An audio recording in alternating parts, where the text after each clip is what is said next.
Hello दोस्तों। तो आज हम लोग क्लास 11 फिजिक्स का चैप्टर 2 मात्रा में मापन कंटिन्यू कर रहे हैं। तो इससे पहले हम लेक्चर 1 किए थे, आज हमारा लेक्चर 2 है। और लेक्चर 1 में हमने भौतिक राशियां में उसके प्रकार पढ़ लिए थे। और अगर आपने उसे नहीं देखा है तो आप डिस्क्रिप्शन में लिंक है, वहाँ से जाके पहले उसको देखें।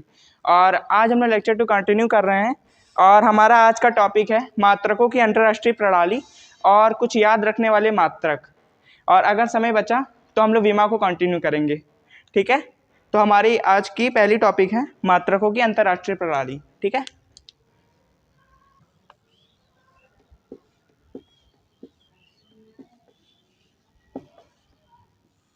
मात्रकों की अंतर्राष्ट्रीय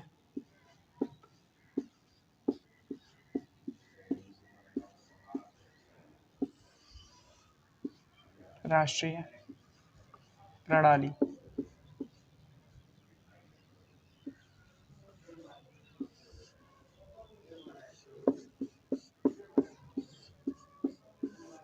तो आज हम ये कंटिन्यू करेंगे। तो मात्रकों की अंतर्राष्ट्रीय प्रणाली कुल 3 होती है। कितनी होती है मात्रकों की अंतर्राष्ट्रीय प्रणाली? सिर्फ 3। ठीक है,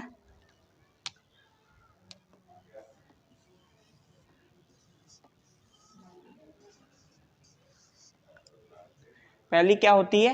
FPS।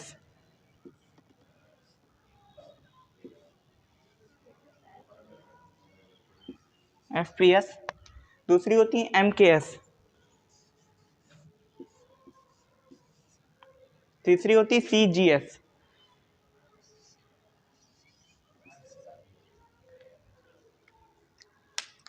FPS का मतलब होता है foot pound second.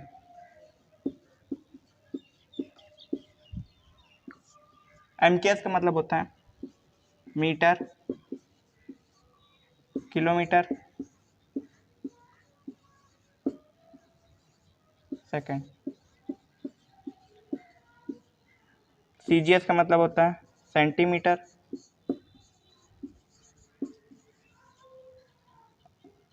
Gram second. ये हमारी 3 अंतर्राष्ट्रीय प्रणाली होती है, FPS, MKS, CGS। Foot pound second, metre kilometre second, centimetre gram second. ठीक है, तो ये हमारी कई देशों में चलती थी अलग अलग। एक देश में FPS चलती थी, दूसरे देश में MKS, तो तीसरे देश में CGS। तो जब विकास शुरू हुआ तो एक देश दूसरे देश से व्यापार करना शुरू किए।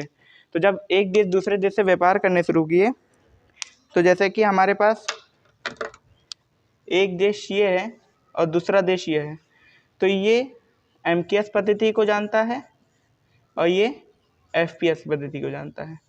ठीक, और जब MKS पद्धति वाले ने FPS पद्धति से व्यापार किया तो FPS पद्धति वाले ने MKS पद्धति से बोला कि हमको तो 100 फीट कपड़ा दे दे। अब MKS पद्धति वाले तो 100 फीट कपड़ा जानते नहीं थे क्या होगा, क्योंकि वो तो MKS उनके पास खाली मापने की विधि क्या थी? मीटर पे, किलोमीटर और सेकंड में। और इनके पास क्या थी? फुट पाउंड और सेकंड। तो ये बोले कि 100 फुट कपड़ा दे दे, 100 फुट कपड़ा दे दे। ठीक है, व्यापार करने के लिए। तो ये भैया जान नहीं पाए, इन्होंने कहा भाई हमको फुट का नहीं मतलब पता है, हमको मीटर में बताओ तब हम देंगे। और ऐसे ही फिर मीटर वाले को ज़रूरत पड़ी फुट से, तो इन्होंने कहा 100 मीटर कपड़ा दे दे। फिर तो फुट वाले बोले कि मुझे नहीं पता, अब तुम फुट में बताओ तभी हम जानेंगे। फिर ऐसे बड़ी दिक्कत आ रही थी आयात निर्यात में। फिर एक मीटिंग हुई तो उसमें फैसला किया गया कि किसी एक राशि को, किसी एक पद्धति को अंतर्राष्ट्रीय पद्धति घोषित की जाएगी, 3 नहीं चलेगी। तो मीटिंग के बाद MKS पद्धति को अंतर्राष्ट्रीय पद्धति घोषित कर दी गई। ठीक है, कि आज से जितना भी अंतर्राष्ट्रीय व्यापार होगा MKS पद्धति में होगा, मीटर किलोमीटर सेकंड। इसको हम लिख लेते हैं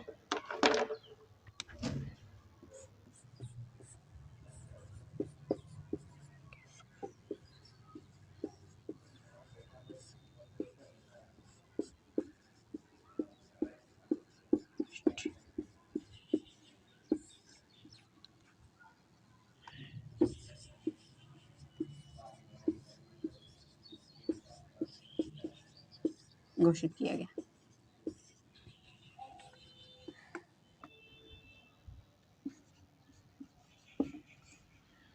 ठीक है, एमकेएस पद्धति को अंतर्राष्ट्रीय पद्धति घोषित कर दिया गया। ये थी हमारी मात्रकों की अंतर्राष्ट्रीय प्रणाली। इसमें बस 3 मात्रक आते हैं, एफपीएस, एमकेएस, सीजीएस। एक देश दूसरे देश से व्यापार नहीं कर पा रहा था क्योंकि फुट जो जानते थे वो मीटर नहीं जानते थे, मीटर जो जानते थे सेंटीमीटर नहीं जानते थे। ठीक है, तो फिर अंतर्राष्ट्रीय प्रणाली एमकेएस घोषित कर दी गई। अब सब सारे देशों के पास एमकेएस की मात्रक पद्धति आ गई है और सब देश अब एमकेएस में ही अपना व्यवसाय कर रहे हैं। ठीक है,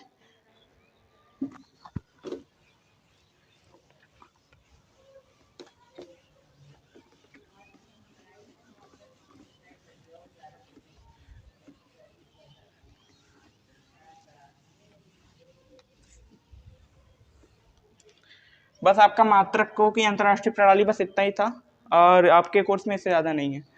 तो अब बात करते हैं कुछ जरूरी याद रखने वाले मात्रक। ठीक है, कुछ जरूरी याद रखने वाले मात्रक।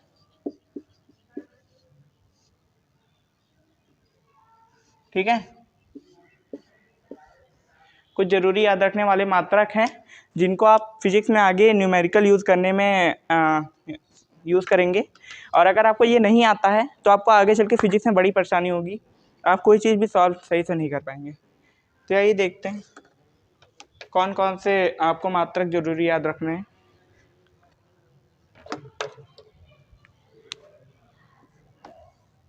पहला 1 डेका,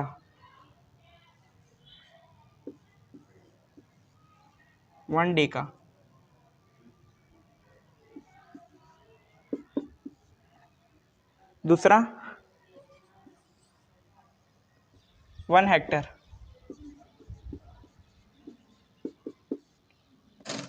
तीसरा 1 किलो, चौथा 1 किलो 1 मेगा, पांचवा 1 गीगा, छठा 1 टेरा। ये सबके मान आपको याद होने ही चाहिए, वरना अगर क्वेश्चन में दे रखा है कि मेरे पास ऑक्सीजन 1 मेगा है या कोई भी पदार्थ 1 मेगा है, आप जान ही नहीं पाएंगे क्या है, और टीचर सॉल्व कर देगा तो आप जान पाएंगे कि ये कैसे सर ले आए। तो इसको आपको याद रखना पड़ेगा और इसका कोई उपाय नहीं है। ठीक है, तो 1 डेका किसके बराबर होता है? 1 डेका हमारा 10 की पावर 1 के बराबर होता है और 1 हेक्टर हमारा 10 की पावर 2 के बराबर होता है। ठीक है, 1 किलो हमारा 10 की पावर 3 के बराबर, 1 मेगा 10 की पावर 6, इसको आपको याद ही रहना है। ठीक है, याद ही रखना है। 1 गीगा क्या होता है? 10 की पावर 9, 1 टेरा 10 की पावर 12। अगर आप मोबाइल यूज़ करते हैं तो आप ये तो सुने होंगे MB, GB, 1 टेराबाइट, तो ये सब क्या है? अगर हम बात करें 1 MB, 1 MB क्या होती है? तो यहाँ देख लीजिए 1 MB मतलब 1 मेगाबाइट।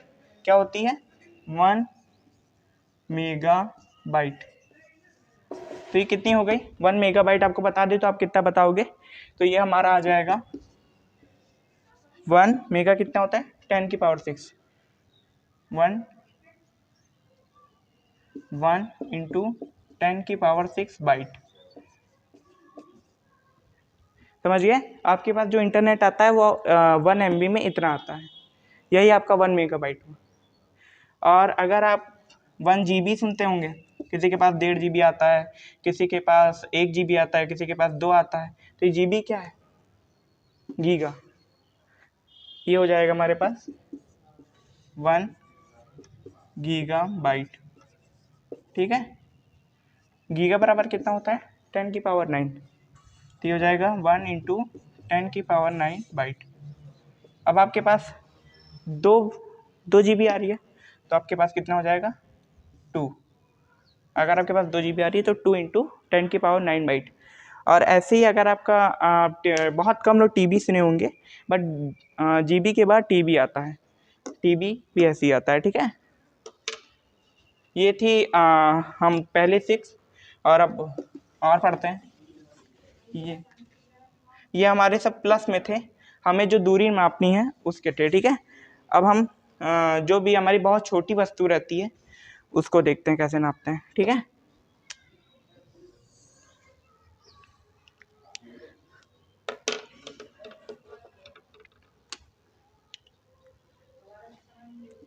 सेवन, इसमें क्या आ जाएगा, इसमें आ जाएगा 1 डेसी, 1 डेसी। इसमें क्या आ जाएगा 1 मिली, 1 सेंटी, सॉरी 1 सेंटी। 9 क्या आ जाएगा हमारा 1 मिली, और 10 क्या आ जाएगा हमारा 1 मैक्रो।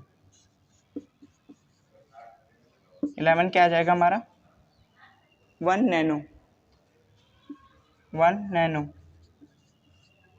12 क्या आ जाएगा 1 पीको, ठीक है। 1 मिली, 1 माइक्रो, 1 नैनो, 1 पीकी, 1 डीसो, 1 सेंटी। अब इसका मान क्या होता है, 1 डेसी बराबर कितना होता है हमारा, 1 डेसी बराबर हमारा होता है 10⁻⁻1। ये सब आपको याद होना चाहिए। क्वेश्चन में बस आपको इतना दिया रहेगा 1 डेसी मेरे पास ऑक्सीजन है, या 1 डेका मेरे पास ऑक्सीजन है, 1 हेक्टर मेरे पास ये पदार्थ है, तो आप समझ ही नहीं पाएंगे क्या है। टीचर 10⁻2 लगा के सॉल्व कर देगा और आप जान नहीं पाएंगे। अगर आप टीचर से सवाल करेंगे सर ये 1 हेक्टर क्या है, तो आप हो सकता है आपको डांट भी पड़े, क्योंकि ये सब बेसिक चीज़ है। आप 11th क्लास के लड़के, तो आपको ये सब आनी ही चाहिए। सेंटी क्या होता है 10⁻², और मिली क्या होता है 10⁻³ और माइक्रो 10⁻⁻6, नैनो 10⁻⁻9, पीको 10⁻⁻12, ठीक है। ये आपको इतना याद होना चाहिए, इसको हर हाल में आपको याद ही होना चाहिए, वरना आपको आगे चल के काफ़ी परेशानी होगी, ठीक है। इतना आपको याद होना चाहिए। चलो ये तो था छोटी चीज़ के लिए, मतलब हमारे पास इतनी चीज़ आ जाए तो इसको हम आराम से इसका लंबाई सेंटीमीटर में निकाल सकते हैं, और इतनी बड़ी आ जाए तब भी निकाल सकते हैं, और इससे बड़ी आ जाए, पूरा हमारा बोर्ड पूछेगी कितना मीटर है, तब भी हम इससे निकाल देंगे आराम से। लेकिन अगर हमसे ये पूछे, इसको मैं रफ कर रहा हूँ, अगर आपने नोट नहीं किया तो इसको नोट कर लीजिए, ये बहुत इंपॉर्टेंट चीज़ है।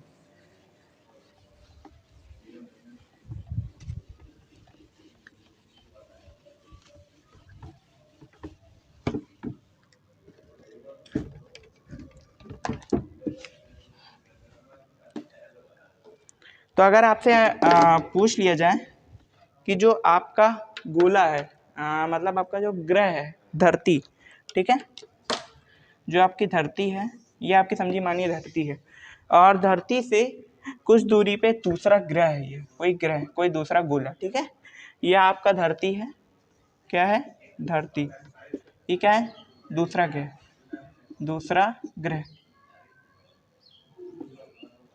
दूसरा ग्रह, ये आपकी धरती और ये दूसरा ग्रह।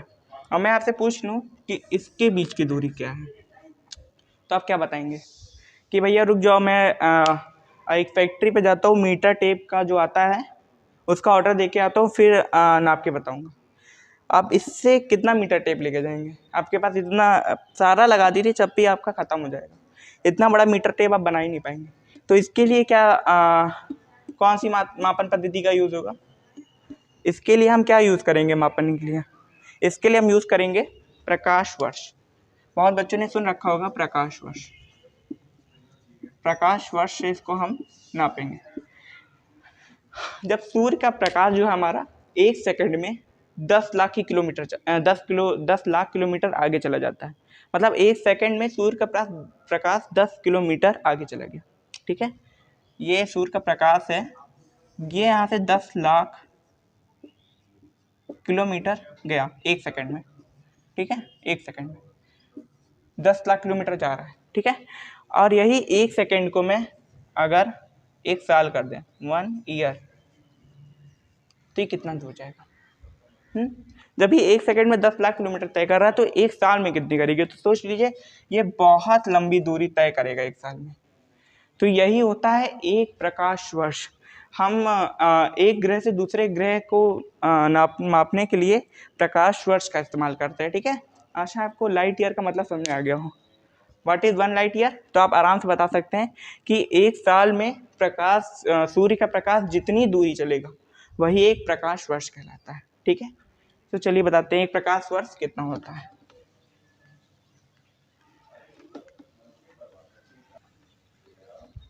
तो 1 प्रकाश वर्ष बराबर 1 प्रकाश वर्ष बराबर क्या होता है? What is 1 light year? 1 प्रकाश वर्ष बराबर मैंने आपको बताया कि 1 साल में जितना सूर्य का प्रकाश चलेगा वह 1 प्रकाश वर्ष है। इसका मान क्या होता है? अगर आपको दे रखे कि ये 1 प्रकाश वर्ष चली तो ये कितना दूरी तय की, तो इसका आंसर आएगा, इसको आप लोग ध्यान में रखिएगा, 9.46 इंटू 10 की पावर 15। ठीक है, 1 प्रकाश वर्ष बराबर होता है 9.46 इंटू 10 की पावर 15। ठीक है, इसको आप लोग याद रखिएगा, ये आपको आगे चल के बड़ा काम आएगी। ठीक है, इसको मैं स्टार्ट कर दे रहा हूँ, ये बहुत इंपॉर्टेंट चीज़ है, आगे चल के बहुत काम आएगी। तो हमने मात्रकों की अंतर्राष्ट्रीय प्रणाली जान लिया क्या होता है। खाली 3 पद्धति होती है। फिर बाद में जब एक दूसरे की बात लोग नहीं समझ पाए तो एमकेएस पद्धति को अंतर्राष्ट्रीय पद्धति घोषित कर दी गई। और कुछ जरूरी जानने वाले मात्रक थे 10 की पावर, वो सब आप याद कर लीजिएगा। और प्रकाश वर्ष बराबर 1 प्रकाश वर्ष बराबर कितना होता है इसको भी याद कर लीजिएगा। तो हम विमा स्टार्ट करते हैं।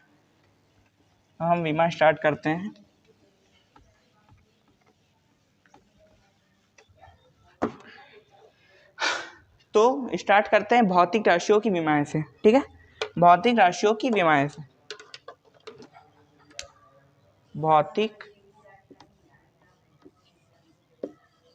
भौतिक राशि की विमाएं।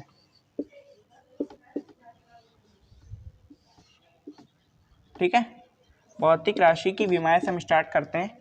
भौतिक राशि की विमाएं बहुत बड़ा टॉपिक है और जेईई या नीट में इस चैप्टर से विमाएं से क्वेश्चन आता है या तो त्रुटि से आता है।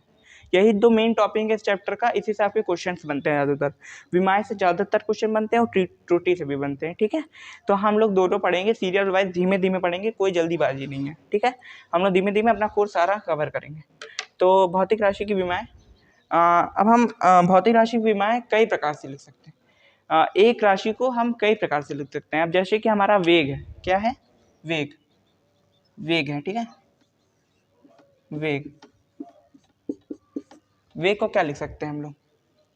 वेग को क्या लिखते हैं सब लोग? जनरली लिखते हैं वेग को दूरी बटे समय। ठीक है, तो क्या मैं इसको ये लिख सकता हूँ?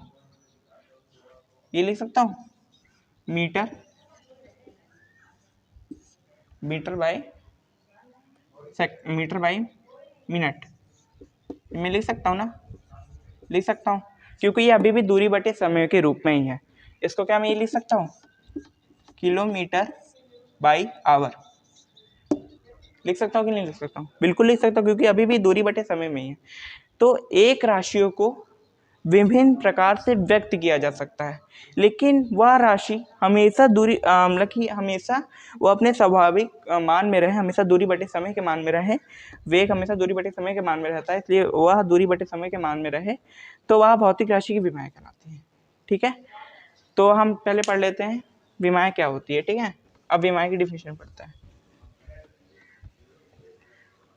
विमीय सूत्र क्या होता है? अब हम विमीय सूत्र के बारे में जानते हैं। ठीक है,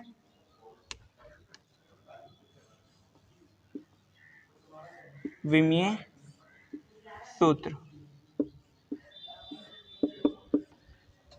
क्या होता है? कोई जानता है?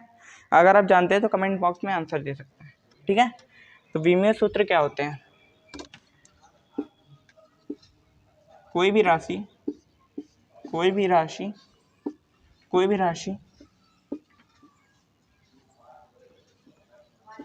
राशि को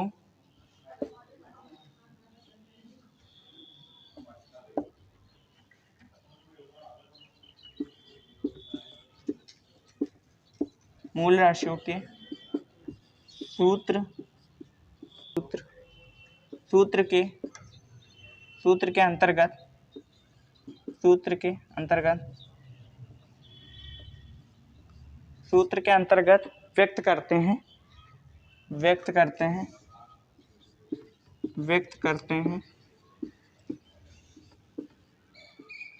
विमीय सूत्र कहलाते हैं। ठीक है, कोई भी राशि को हम मूल राशियों के पदों में व्यक्त करते हैं, मूल राशियों के पदों के सूत्र में व्यक्त करते हैं, वो विमीय सूत्र कहलाते हैं। ठीक है, अब कैसे, जैसे हम ले लेते हैं चाल, एक ही एग्जाम्पल लेके चलते हैं ताकि आपको समझ में आए। चाल वेग बराबर एक ही होता है। ठीक है, तो चाल बराबर क्या होता है, दूरी बटे समय।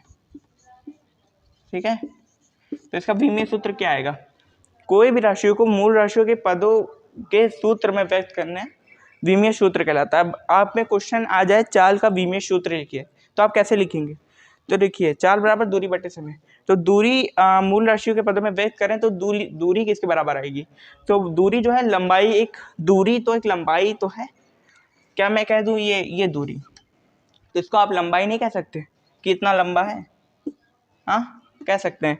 तो इसको हम लोग लंबाई में व्यक्त कर सकते हैं मूल राशियों की। तो मूल राशियों की लंबाई को हम L लिखते हैं। ठीक है, L, विमीय में हम मूल राशि की लंबाई को L लिखते हैं और समय को तो S लिखते ही हैं। ठीक है, तो चाल बराबर क्या आ जाएगा, समय को T लिखते हैं, समय को विमीय में हम लोग T में व्यक्त करते हैं, तो ये T हो जाएगा।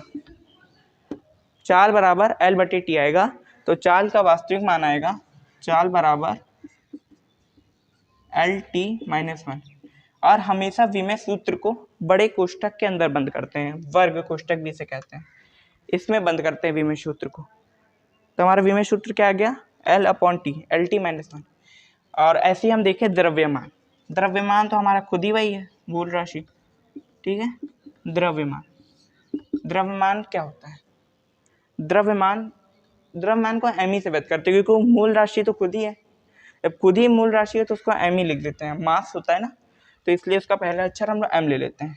तो इसका हमें विमीय सूत्र खाली m आएगा, m⁻1। ठीक है, क्योंकि m एक बार आ रहा है तो हम एक बार m लिखेंगे, और हम विमीय सूत्र में LT का भी यूज़ करते हैं, चाहे LT हमारा का कोई मान नहीं हो, बट हम LT का यूज़ करेंगे। M LT तीनों का यूज़ होता है हर विमीय में। ठीक है, तो इसमें हमारा द्रव्यमान खाली अकेला है, इसलिए M हम 1 तो लिख दिए, लेकिन L 0 हो जाएगा, T 0 हो जाएगा। ये हमारा संपूर्ण विमीय है।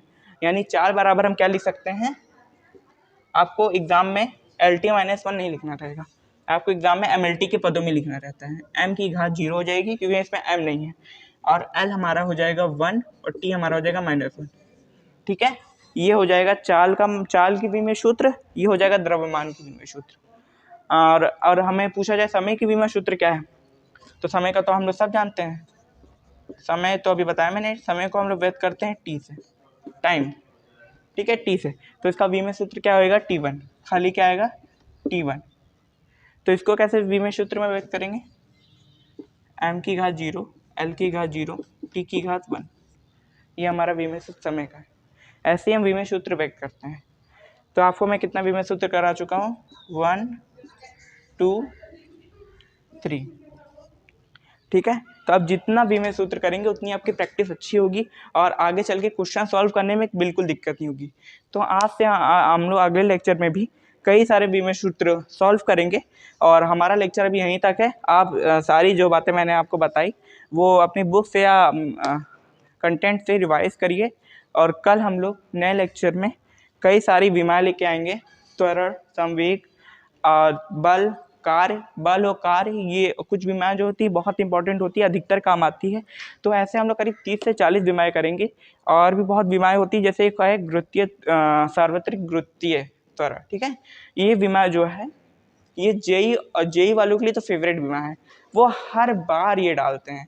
ठीक है, हर क्वेश्चन वो हर बार सोचते हैं कि कैसे हम बच्चों से सार्वत्रिक गुरुत्वीय की विमा निकलवाएं, वो हर बार ये सोचते हैं। तो कल उसको भी हम लोग करेंगे, और कल हम लोग कई सारी विमाएँ करेंगे। तो आज का लेक्चर बस हमारा यहीं तक था। अगर आपको कोई भी परेशानी आज के लेक्चर में हो तो आप कमेंट करिए, अगले लेक्चर में उसको डिटेल में आपको बता दूंगा। और अगर आपको वीडियो अच्छी लगी, लेक्चर समझ में आया तो लेक्चर को एक लाइक जरूर करिएगा। तो वीडियो ख़त्म करने से पहले आज का हम क्विज देख लेते हैं। तो क्विज का 2 प्रश्न आपकी स्क्रीन पर है। 10 की पावर 6 किसका मात्रक है? द्रव्यमान कौन सी राशि है? आपके पास 10 सेकंड है, 10 सेकंड के अंदर आप कमेंट बॉक्स में आंसर करिए।